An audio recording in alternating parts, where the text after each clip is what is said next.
Hare Krishna. Today we'll be discussing about the Srimad Bhagavad-Gita As It Is, Chapter 2, which is Contents of Bhagavad-Gita Summarized, and Text 1. Sanjaya said, seeing Arjuna full of compassion and very sorrowful, his eyes brimming with tears, Madhusudana Krishna spoke the following words.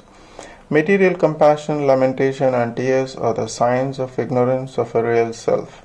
Compassion for the eternal soul is self-realization. The word Madhusudana is significant in these words. Lord Krishna killed the demon Madhu, and now Arjuna wanted Krishna to kill the demon of misunderstanding that had overtaken him in the discharge of his duty. No one knows where compassion should be applied. Compassion for the dress of drowning man is senseless. A man fallen in the ocean of a nuisance cannot be saved simply by rescuing his outward dress. The gross material body, one who does not know this and laments for the outward dress is called a Sudra, or one who laments unnecessarily. Arjuna was a Kshatriya, and this conduct was not expected from him. Lord Krishna, however, can dissipate the lamentation of an ignorant man, and for this purpose the Bhagavad-Gita was sung by him. This chapter instructs us in self-realization by an analytical study of a material body and the spirit soul, as explained by the Supreme Authority Lord Sri Krsna himself. This realization is made possible by working with the fruitive being situated in the fixed conception of the real self. Text 2. Bhagavan Vavacha. Whenever we say Bhagavan, Sri Bhagavan Vavacha, that means it was the words spoken by Lord Krishna himself. The Supreme Person Bhagavan said, by dear Arjuna, how have these impurities come upon you? They are not at all befitting a man who knows the progressive values of life. They don't lead to a higher planets, but to infamy. Krishna and the Supreme Personality of Godhead are identical. Therefore, Lord Krishna is referred to Bhagavan throughout Gita. Bhagavan is ultimately in the Absolute Truth. Absolute Truth is realized in three phases of understanding, namely Brahman, or impersonal all-pervasive spirit, Paramatma, or the localized aspect of the Supreme within the heart of all living entities, and Bhagavan, or the Supreme Personality of Godhead, Lord Krishna. In the Srimad Bhagavatam, this conception of the absolute truth is also explained. The absolute truth is realized in three phases of understanding by the knower of the absolute truth, and all of them are identical. Such phases of the absolute truth are expressed as a Brahman, Paramatma, and Bhagavan.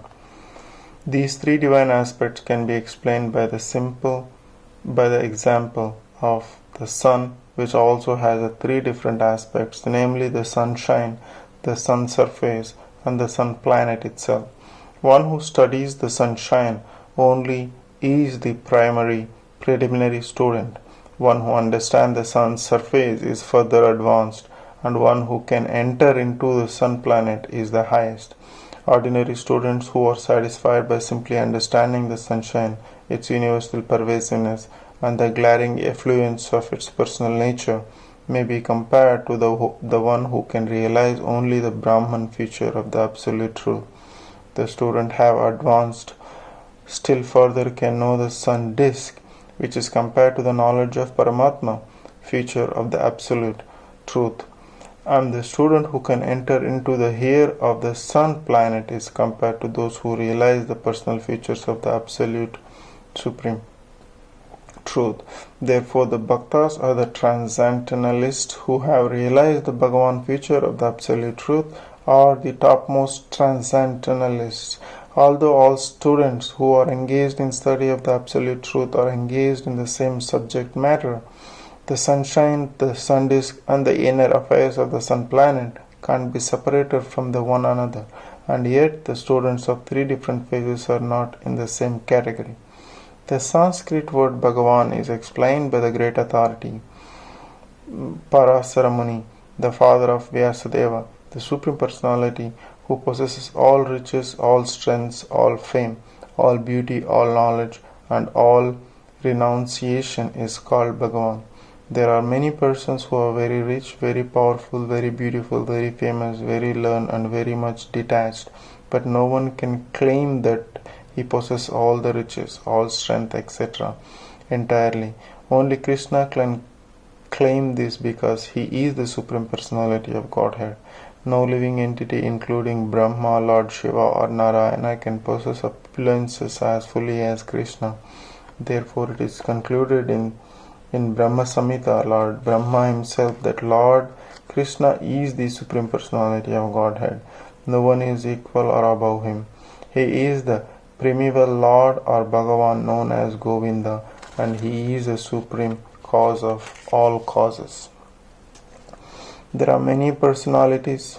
So this is one song sung by Lord Brahma itself. Lord Brahma was a creator of the universe. Ishvara Paramakishna Sachidananda Vigraha Anadiradi Govindam Sarvakarana Karanam. There are many personalities possesses the qualities of Bhagavan, but Krishna is the supreme because none can excel him. He is the Supreme Person and his body is eternal, full of knowledge and bliss. He is the primeval Lord Govinda and the cause of all causes. Brahma Samhita 5.1. In Bhagavatam also there is a list of many incarnations of Supreme Personality of Godhead, but Krishna is described as the original personality of Godhead, from whom many incarnations and personalities of Godhead expanded. Etesham sa kala pumsa Krishnastu Bhagavan Swayam Indriyani Vyakulam Lokam Radhyanti Yuge Yuge. All the lists of the incarnations of Godhead submitted herewith are either planary expansions or a part of planary expansions of the Supreme Godhead. But Krishna is the Supreme Personality of Godhead himself. Therefore, Krishna is the original Supreme Personality of Godhead, the Absolute Truth, the source of both Super Soul and impersonal Brahman. In the presence of Supreme Personality of Godhead, Arjuna's lamentation of his kinsman is certainly unbecoming, and therefore Krishna expressed his surprise with his words Kutas, wherefrom such unmanly sentiments were never expected from a person belonging to the civilized class of men known as Aryans. The word Aryan is applicable to a person who know the values of a life and have a civilization based on a spiritual realization. Persons who are led by the material conception of life don't know that the aim of life is realization of the absolute truth, Vishnu or Bhagavan, and they are captivated by the external future of a material world, and therefore they do not know what liberation is. Person who has no knowledge of liberation from material bondage are called non-Aryans. Although Arjuna was a Kshatriya, he was deviating from his prescribed duties by declining to fight. This act of cowardice is described as a befitting the non-Aryans. Such deviation from a duty does not help one in the progress of a spiritual life, nor does it even give one opportunity to become famous in this world. Lord Krishna did not approve the so-called compassion of Arjuna for his kinsmen. Text 3. O son of Partha, don't yield to this degrading impotence. It does not become you. Give up such petty weakness of heart and arise, O chastiser of the enemy. Arjuna was addressed as the son of Partha, who happened to be the sister of Krishna's father Vasudeva. Therefore, Arjuna has a blood relationship with Krishna. If the son of Kshatriya declines to fight, he is the Kshatriya in name only, and if the son of a Brahmana acts impiously, he is a Brahmana in the name only.